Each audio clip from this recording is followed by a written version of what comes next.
Ashama harka fuuni akkam jirtu kabajamtoota daawwattoota Horn Miidiyaa kun qophii keenya gungummii karaa Horn Miidiyaa isiniif dhiyaatudha. Qophii gungummii keenya irratti Oromoon ofiisaatti maal gunguma, walitti maal gunguma, akka biyya keenyaatti maaltu gungumamaa wale kan jedhu qabadhee isiniif dhiyaadheen jira. Qophii kana qopheessuun hanga xumuraatti waliin kan turu Allalisaa Dhaabaati. Maarra isinis daawwattoonni Horn Miidiyaa kana like subscribe gochuu hin dagatinaa, akkasumas yaada fi qeeqa yoo qabaattan komentii jalatti barreessuu ni dandeessu.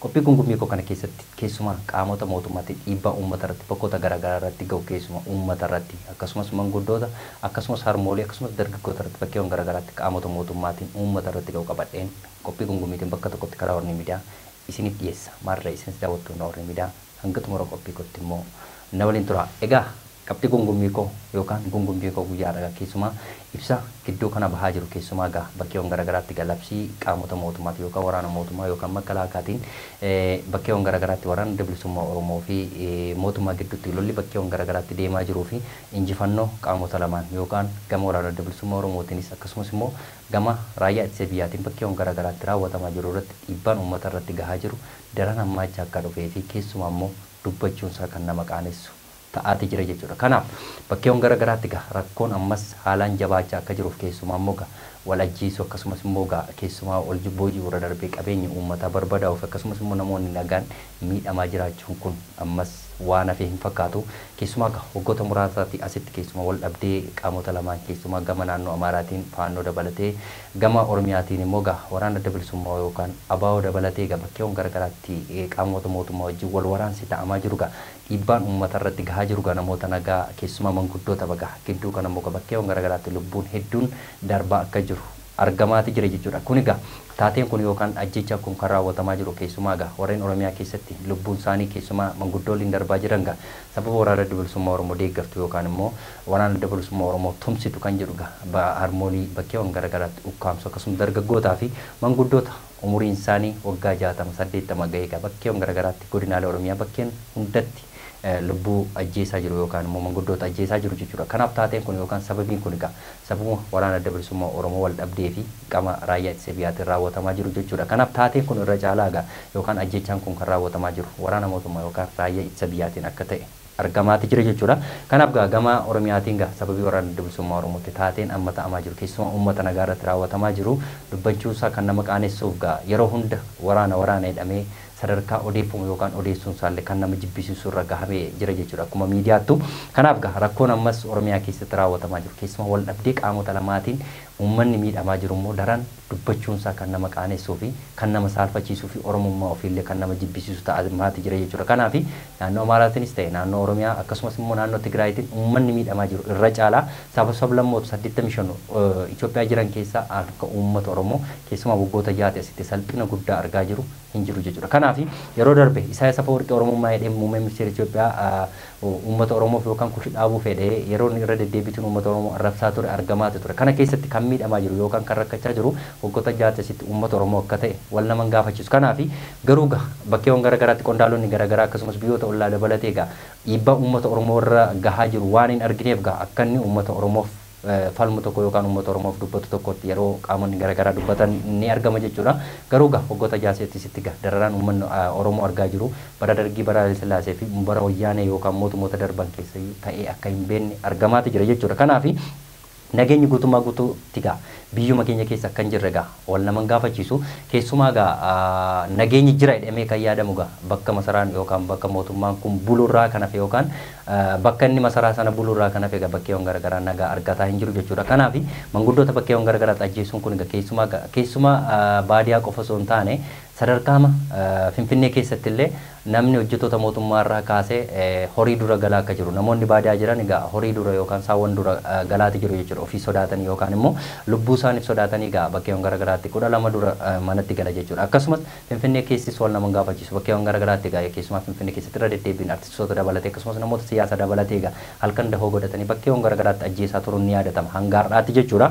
Ammas keessumaa baadiyaa keessatti namoota manguddoota gurguddoo yeroo isaan ajjeesaa jiranii fi sodaa guddaan ammas uummata Oromoo irratti gahaa akka jirullee argamaati jira jechuudha. Kanaaf sodaa guddaa irraa kan ka'e uummanni Oromoo horii dura yookaan saawwan dura galaa akka jirullee argamaati jira. Kunis waan hafe hin fakkaatu yookaan immoo sodaan kunis akkasittiin waan dhaabbateen saba sodaatis gaa uummanni Oromoo nagaa hin arganne bakkeewwan garaagaraa gaa yookaan bakkee guutummaa Oromiyaa keessaa godinaalee garaagaraa keessatti gaa lubbuun manguddoota gidduu kan ammoo gaa qaamota mootummaatiin ajjeefamaati jira jechuudha. Argamaati jira jechuudha. Obbo Ijaaraa Salaalee Aanaa Hidhabuu Ganda Meeluu jedhamu keessatti gaa yeroo darbe waraanuma mootummaatiin qotee bulaa beekamaa yookaan akka Oromiyaatti nama badhaafame qaama mootummaatiin ajjeefamee itti jira jechuudha. Akkuma suurarraa argaa jirtan jechuudha. Namni kun Salaalee keessattidha jechuudha kan lubbuun isaa darbe yeroo darbe akkasumas obbo Tafarii Makonnin Salaalee Aanaa Kuyyuutti akkasuma ajjeefameeti jira jechuudha. Kunis qaama mootummaatiinidha kan inni yeroo darbe ajjeefamee jiru jechuudha.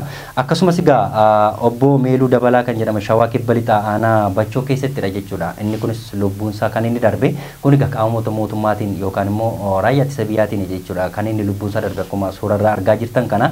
Kanaaf taateen bakkeewwan garaagaraatti keessumaa qaamota mootummaatiin dhiibbaa manguddoota irratti raawwatamaa jiru dargaggoota akkasumas harmoolii irratti raawwatamaa jiru kun hundi waraana deeggara yookaan immoo waraana adda bilisummaa Oromoo bira dhaabatee ta'uudhaan namoota nagaa sababii waraana adda bilisummaa Oromootti lubbuun isaanii darbe malee qaama sana keessa yookaan siyaasa sana keessa qabaatanii fi miti jechuudha.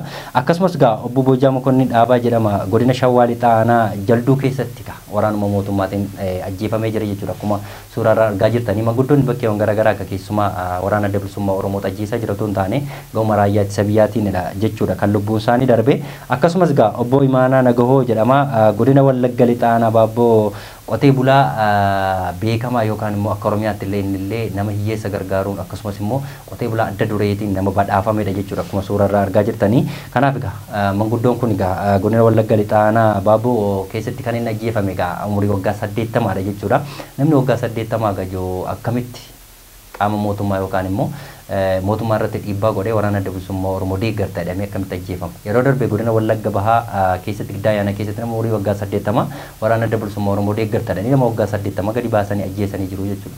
Akkasumas godina Wallagga Bahaa keessatti yeroo darbe nama umurii waggaa 60 ati waraana deeggarta jedhanii lubbuu isaa ajjeesanii jiru jechuudha. Kundi waraana mootummaa ta'inidha jechuudha kan inni raawwatamaa jiru yookaan lubbuun kun kan darbaati jiru. Kanaaf taateen kun egaa akkasitti cakkananii egaa bakkeewwan garaagaraatti manguddoota irratti manguddoota dhiibbaaf yookaan maatii isaanii guddifachuu fi nama jireenya mataa isaanii jiraatan waraana deeggartu jedhanii ajjeesaa jiru jechuudha. Kanaaf taateen kun egaa waraanuma mootummaatiin kan inni raawwataa jiru. Akkasumas obbo Takiluu Lammeessaa kan jedhamu egaa godina Shawaa Kibba Lixaa Aanaa Qorsaa keessattidha jechuudha kan lubbuun isaa darbe yookaan waraana mootummaatiin kan inni rukutamee ajjeefame gidduuma kana jechuudha.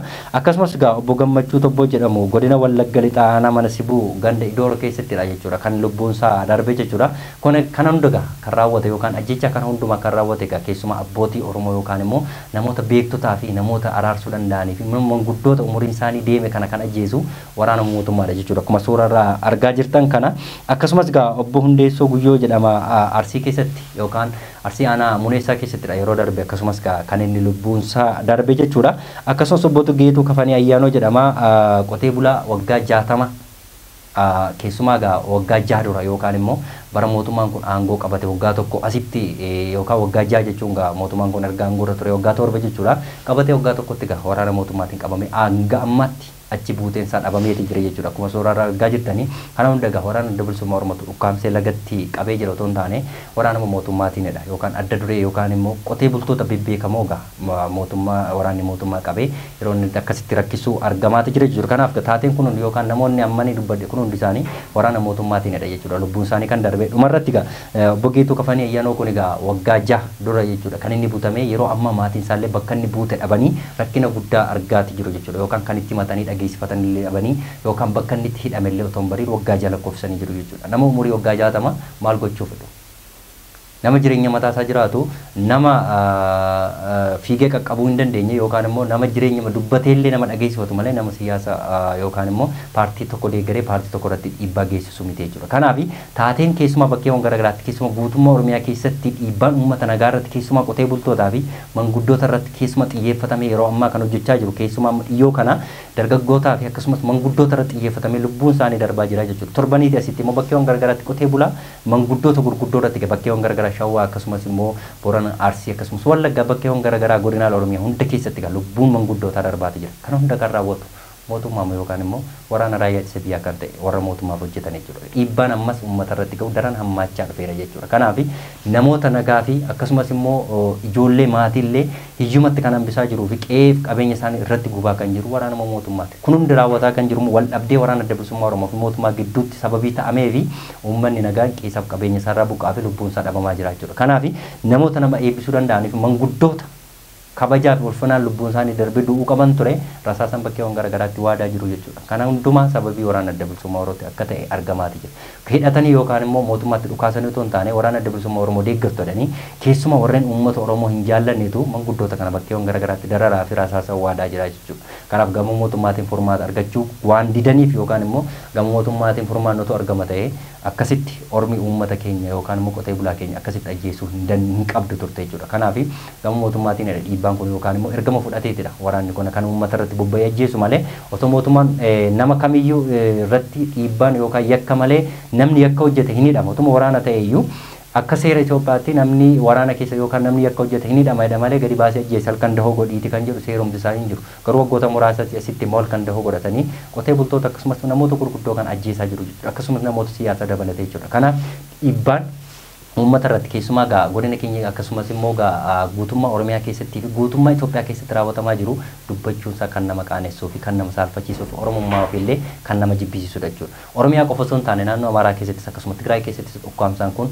aangoo fayyadamanii bakkeewwan garaagaraatti namoota nagaa ukkaamsuu kun daran hammaatee jira jechuudha. Kun immoo bara mootummaa Abiyyi keessa akka ta'e argamaati jira. Maalumaafuu biyya keenyaaf nagaa wina. Egaa kabajamtoota daawwattoota Horni Miidiyaa qophiin gungummii koo guyyaarraa kanaan gammaatti daawwatattoon ture. Qophii kana qopheessuun si waliin kan ture Allalisaa Dhaabaati. Qophii gungummii biraan hanga walitti deebisu immoo qophiilee Horni Miidiyaaf oolii turtii gaarii qabaadha.